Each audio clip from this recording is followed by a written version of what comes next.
watching more Parz, and the first thing I see is more arachnophobia warning. Great. And my neck hurts for sleeping in a weird position yesterday. Australia has dancing spiders. I've seen this in documentaries before. Introduce you to the land down under's most fabulous arachnid, the peacock spider. Woo! Now, this 8-legged pride flag is not It's a pride flag spider. Yes, Queen Slay. pride flag is not remotely dangerous to humans. Got Not remotely dangerous, so it's okay. No deadly neurotoxins or anything, like it's friends, evil friends.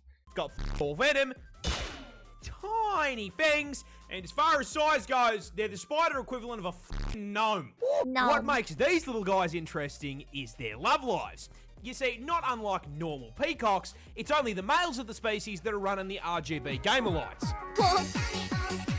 Why are they built like a Razer laptop? Well, because spiders can't just post up with a dead fly on Tinder and start swiping. Sad. Imagine if they could. Their mom won't be worrying about their married life anymore. No, the boys here have to attract the lady the old-fashioned way. Shaking ass. Shaking us! You see, in order to find a mate, peacock spiders head out to the club and find a lady across the dance floor. They then lock eyes with her, and as the song changes, they raise that coloured dump truck to the sky, start playing Dance Dance f***ing Revolution, baby.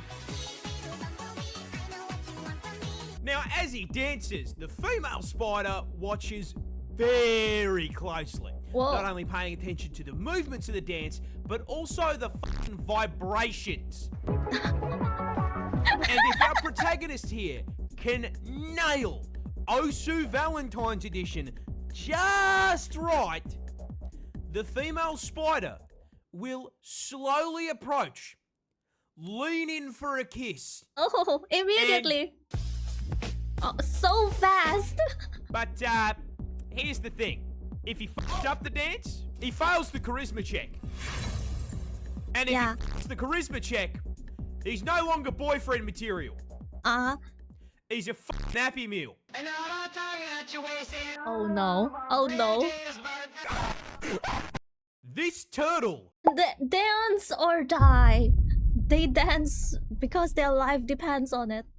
This turtle. It looks so menacing. Why its eyes like that? Breathes through its butt. No, this is not a joke. This is a Fitzroy River turtle. No.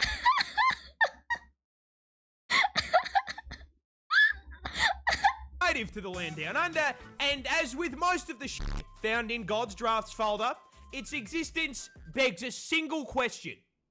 Fucking why?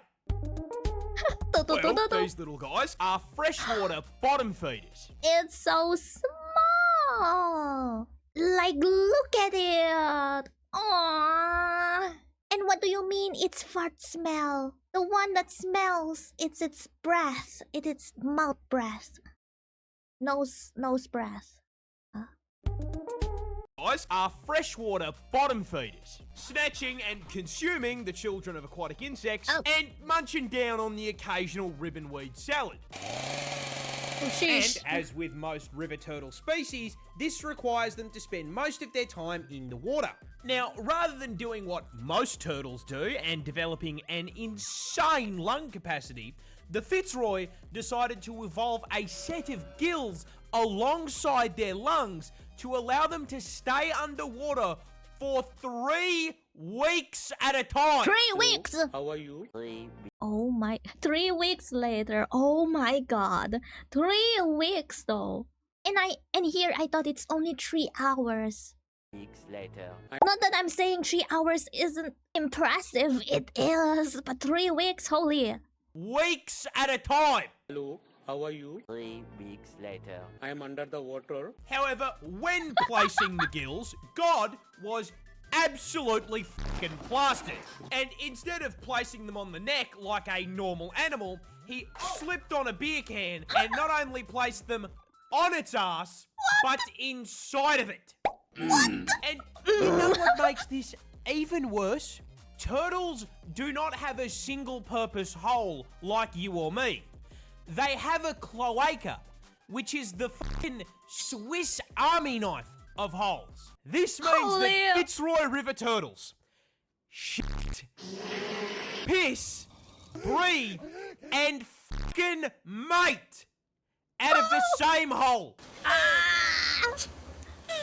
This tree. I didn't expect information like this. Thank you very much, but no thank you either. Is it just this turtle? If it's just this particular turtle, it's okay. If it's all turtle, then the poor turtles, man, gotta breathe through everything. And the question is, does it have a sense of smell? If it doesn't, it's fine. You can smell your dookie, your pee water. It's fine if there's no sense of smell. If there is a sense of smell, then why, God? Why? Why are we still here? Just to suffer? This tree grows grenades. You see, this is a sandbox tree, native to South America, and before we even address the frag grenades growing in the branches, we are going to start at the bottom of the tree, because I feel it's important that you understand that this tree was like, this tree, I think I've seen it before. Wait a minute. I have to use auntie here so I explain better. Oh, ignore the popcorn hanging on my chest. This tree, my family call it the dynamite tree. This tree have in Malaysia, yes. And why we call it the dynamite tree? Cause when the fruit ready to give birth, it explodes and shoots the babies, in this case the seeds, at high speed. I know, very thrilling experience to be born. One time my family and me went jogging in a park. Yes, we have a park in the forest, clean air Suddenly we hear a pop sound. Walao scared die me The seeds land a few meters away from me. Imagine the concussion if it hit my head. Later I lose memory. The next day exam fail. Then my mom used slipper hit me. And that's the story why I don't touch grass anymore. That's a long story. Moving on. Was designed, I feel it's important that you understand that this tree was designed from the roots up by God himself to fucking hurt you. Growing up to a staggering 60 meters in height. The first phase of the fucking boss fight that is this tree is the giant, inch-long, rock-solid bark combat knife covering the thing from top to bottom. It gave the bears the middle finger. And also, if you get chased by the bear, it gives you the middle finger. No trees to climb, you know? Now, if Groot's cousin being armed like the average British resident was not enough to stop you from getting too close, touching the tree will immediately make you realise it is not ribbed for your pleasure. Yep. It's for your fucking poison. Yep, it's as poison. If the spikes weren't enough, the sap of the sandbox tree is very fucking toxic. I've never seen that before. Spikes weren't enough, the sap of the sandbox tree is very It looks so goopy, slimy slime. Don't tell me it'll burn my skin if I touch it. Is very fucking toxic, causing severe itching and rashes on contact, and if you some fucking how get it into your eye, it will temporarily blind you. That all pales in comparison to what you came here for. Temporary? The reason, the other name for this thing is the fucking dynamite tree. Yeah. You see, these fruits aren't meant to be eaten. In fact, they're poisonous. Put it in your mouth, you'll cramp up, vomit, and shit yourself. No, they are made to spread the seeds of the sandbox tree in the most American way humanly possible. Explosions. The fruits are basically seed-filled time bombs. As once mature, they begin to dry out. As they dry, they shrink, and they slowly begin bending against their stems. The tension gets too high, snaps the fibres holding it against the stem, And the whole thing explodes like a frag grenade, sending seeds flying up to 240 kilometers It's so an hour. fast, man. So scary. I wonder if anyone got hit by the seeds, because I never heard a story about someone getting hit by the seeds. Yeah, nearly got hit, but never got hit before. So don't touch grass. If you want, just touch only the grass. Don't go to forest. You don't want to fail your exam by having amnesia. It's embarrassing too if you got in the news. Getting hit by a tree seed causing amnesia and failing exam. Sad.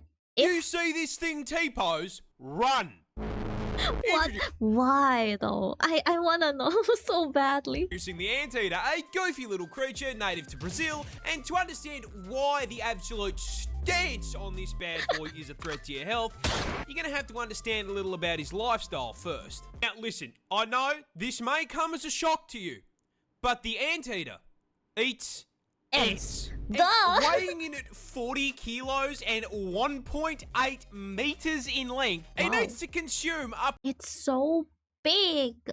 Look at it. I've never seen it before. I know it's here too. Ours is the pangolin. It just looks like this one. Yeah, it's a different species. This one like fur. Our pangolins only have scales. Yeah. Need that treated nicely. It helps you eat the ants. Currently, I have an ant infestation in my house, and I really in dire need of a pangolin if they would let me get a pet, which ain't happening because it's an endangered species. If it's not an endangered species, I would like someone to like rent me a pangolin for my ant infestation. But sadly, it's endangered. Length, it needs to consume upwards of 40,000 ants per day. Now, in order to help him hit his bulking goals, the anteater has a mystery mouse tool stored inside that XL sniffer. Sniff, sniff, sniff. A 60 centimeter long tongue, designed to snake its way down an ant colony's tunnel network, smash into their living room, and abduct the entire cast of Bugs Life and convert them into a high-calorie meal. However, what that tongue do only goes so far, as an ant colony can extend up to 4 meters underground, and termites live in high-rises, which means our boy here is going to have to do a little excavation to get to the goods. But last I checked, an anteater can't go down to Bunnings and buy a shovel. So how does he dig? Oh, that's simple, with the combat knives he has for claws. Yeah, anteaters are permanently cosplaying Freddy Krueger with a set of 4-inch claws, which, proving the effectiveness of a few inches, can crack through f***ing concrete. Now, these work great for digging, but they are also more than capable of flatlining you. When threatened, the anteater will rear up into a defensive T-pose. This is your sign, if you are smart, to turn around and all the way off. If, however, you were, say, some dumbass trophy hunter who really felt the need to try and stab an animal for no reason other than ego, the anteater will swipe at you with those claws, which are at the perfect height to nail your inner thigh, slip through your flesh like butter, and sever your femoral artery, causing you to bleed out in 2 minutes while the anteater watches you go meet your ancestors. Can you imagine having to explain to your ancestors who felled woolly mammoths you got your shit packed up by the most unserious creature on the planet hitting a T-pose? Dominance asserted. Scientists just discovered a new fish. Another one? Hello, Australia? Looks fucking ridiculous. Hey, it looks so cute. It looks like an alien fish though. This is the bumpy snailfish, a Snail. freshly discovered species found off the coast of California. What makes this It's not Australia anymore. He's going towards the US. absolute specimen stick out is that it's a deep sea fish found at a depth of 3 kilometers. And I am here to tell you exactly why. Because once God finished building this thing, he took a step back, looked at it, realized exactly how fucking chopped it was, and What? punted that thing into the depths of the ocean That's where so no one would ever see it again. That's so sad. Why? Be free! Be free! However, thanks to the hubris of mankind, it is here before us today to take the piss out of. Look at the top of his head. I mean, Don't be so mean to it. Oh. can look at it. It is a profoundly unserious creature. I do not think a single fucking thought has ever spawned behind those eyes. Hey. Not to I mean, if you live like in the deep depths of the ocean, you don't need to think a lot of things. Maybe just survival. Never mind. You need to think about a lot of things for survival. Or maybe it's just deceiving people, trying to get them to lower their guard down so they can at the right moment. mention the fit on it. It looks like an aquatic, uncooked turkey with a f***ing smiley face drawn on That's it. so Coming mean. in at a solid 3 inches in length, Bumpy here is not the only species of snailfish. There's others that look like this. However, unlike his cousins, God deemed it so that this poor little f***er would be built like a shaved testicle. The scientific term for a pair of these should be a sack. However, despite the fact that he looks like a sperm cell with a receding hairline, I love him. He's so cute. Look at that smile. so cute. It reminds me of Sackboy on the PS3. What the I know heck? when they got his ass on camera, he looked at it and went, You know, when you showed me up, you put some of the stuffing in the wrong places, so I'm a little f***ed up. But will you take care of me forever and ever? ボンのトマトボンのトマトボンのボンのトマト赤上げて緑下げてトマトはトマトプップップルッププップルッププップ